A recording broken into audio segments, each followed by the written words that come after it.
Sir ನಮಸ್ತೆ, ನಿಮ್ಮ ಹೆಸರು? ರಾಮು ಅಂತ. ಎಲ್ಲಿಂದ ಸರ್, ಯಾವ ಊರು? ನಾನು ಇಲ್ಲಿ ಗುಟ್ಟಳ್ಳಿ, ಪ್ಯಾಲೇಸ್ ಗುಟ್ಟಳ್ಳಿ. ಓಕೆ, ಹೆಂಗಿದೆ ಸರ್ ಹೊಸ ವರ್ಷ 1ನೇ ತಾರೀಕು 2026 ಬಂತು ಸರ್, ಮುಂದೆ ಏನಾಗುತ್ತೆ ಗೊತ್ತಿಲ್ಲ. ಇವಾಗ ಇರೋರಿಗೆ ಎಲ್ಲರಿಗೂ, ಪ್ರತಿಯೊಬ್ಬರು ಅಮಾಯಕರಿಗೆ, ಶ್ರೀಮಂತರಿಗೆ, ಬಡವರಿಗೆ ಎಲ್ಲರಿಗೂ ಒಳ್ಳೇದಾಗಬೇಕು. ಓಕೆ, ಹೌದು.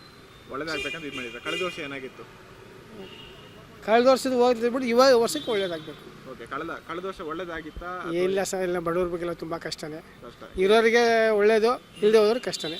ಇವಾಗ ತುಂಬ ಬಡವರಿಗೆಲ್ಲ ತುಂಬ ಒಳ್ಳೇದಾಗಬೇಕು. ಓಕೆ, ಏನು ಕಳೆದ ವರ್ಷ ಏನು ರಾಜಕೀಯವಾಗಿ ಇರಲಿ, ರಾಜಕೀಯ ಬಗ್ಗೆ ನಾವು ಮಾತಾಡೋಕ್ಕಾಗಲ್ಲ ಸರ್. ಬಡವ್ರ ಬಗ್ಗರಿಗೆ ಒಳ್ಳೇದಾಗಬೇಕು. ರಾಜಕೀಯ ನಮ್ಗೆ ಅದು ಬೇಕಿಲ್ಲ. ಏನು ಚೇಂಜಸ್ ಆಯಿತು ಅಂತ ನಿಮಗೆ? ಡೆವಲಪ್ಮೆಂಟ್ ಅನ್ನಿಸ್ತಾ ಅಥವಾ ಇಲ್ಲೇನು ಡೆವಲಪ್ಮೆಂಟ್ ಆಗಿಲ್ಲ ಸರ್. ಡೆವಲಪ್ಮೆಂಟ್ ಇಲ್ಲ, ಏನಾಗಿಲ್ಲ, ಎಲ್ಲ ಕುಗ್ಗೋಗಿದೆ, ಎಲ್ಲ ಕಚ್ಚೋಗಿದೆ.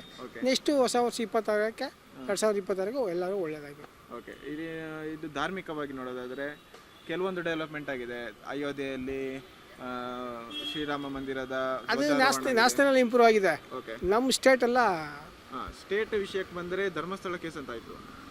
ಧರ್ಮಸ್ಥಳ ಅದೊಂಥರ, ಅದು ಪುಣ್ಯಕ್ಷೇತ್ರ. ಇಲ್ಲಿ ನಮ್ಮವರು ರಾಜಕಾರಣಿಗಳು ಮಾಡ್ತಾರೆ, ಬಡವರು ಬಗ್ಗರ ಕೆಳಗಡೆ ತುಳಿತಾರೆ, ಶ್ರೀಮಂತರ ಮೇಲೆ ಗೆದ್ದಾಡ್ತಾರೆ. ಓಕೆ, ನೀವು ಪುಣ್ಯಕ್ಷೇತ್ರ ಅಂದರೆ, ಆದರೆ ಅಲ್ಲಿ ಕೆಲವು ಪಂಗಡದವರು ಧರ್ಮಸ್ಥಳದ ಬಗ್ಗೆ ನೆಗೆಟಿವ್ ಆಗಿ ಬಿಂಬಿಸೋದಕ್ಕೆ ಶುರು ಮಾಡಿದರು.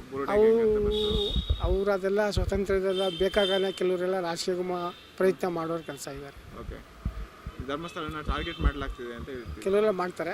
ಕೆಲವ್ರಿಗೆಲ್ಲ ನಮ್ಮ ಹಿಂದೂರಿಗೆಲ್ಲ ಅದೆಲ್ಲ ವಿರೋಧ ಕಟ್ಕೊಂಡಾರ ಮಾಡ್ತಾರೆ. ನಮ್ಮ ಇದ್ರಲ್ಲಿ ಯಾರು ಆ ಥರ ಮಾಡೋಕ್ಕೆ ಹೋಗಲ್ಲ. ಅದು ಯಾಕೆ ಬರೀ ದೇವಸ್ಥಾನಗಳನ್ನ ಟಾರ್ಗೆಟ್ ಮಾಡ್ತಾರೆ ಅಂತ ಅದು ನಮಗೆ ಗೊತ್ತಿಲ್ಲ ಸರ್. ಅದು ಅವರಿಗೆ ಕೇಳಬೇಕು ಸರ್.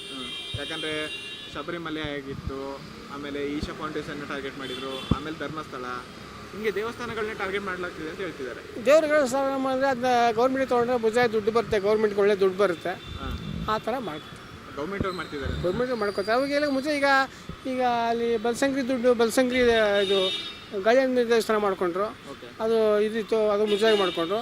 ಬೇಕಾದ್ರೆ ದುಡ್ಡು ಬರುತ್ತೆ, ಅದು ಮಾಡ್ಕೊಂಡು ಬೇಕಾದ್ರೆ ದುಡ್ಡು ಬರುತ್ತಲ್ಲ, ಅದು ಲೆಕ್ಕ ಗೌರ್ಮೆಂಟ್. ಹಾಗಾದರೆ ಧರ್ಮಸ್ಥಳದ ಮೇಲಿರೋ ಅಪವಾದ ಎಲ್ಲ ಸುಳ್ಳು ಅಂತ? ಸುಳ್ಳು. ಅಂದರೆ ಏನು ಬಂದರೆ ಆ ಧರ್ಮಕ್ಕೆ ಲಕ್ಷಾಂತರ ಜನ ಎಷ್ಟು ತಲತಲ ನಡ್ಕೊಂಬಂದಿರೋದು, ಅದು ಅದೇ ಥರ ಇಡಬೇಕು, ನಡಿಬೇಕು.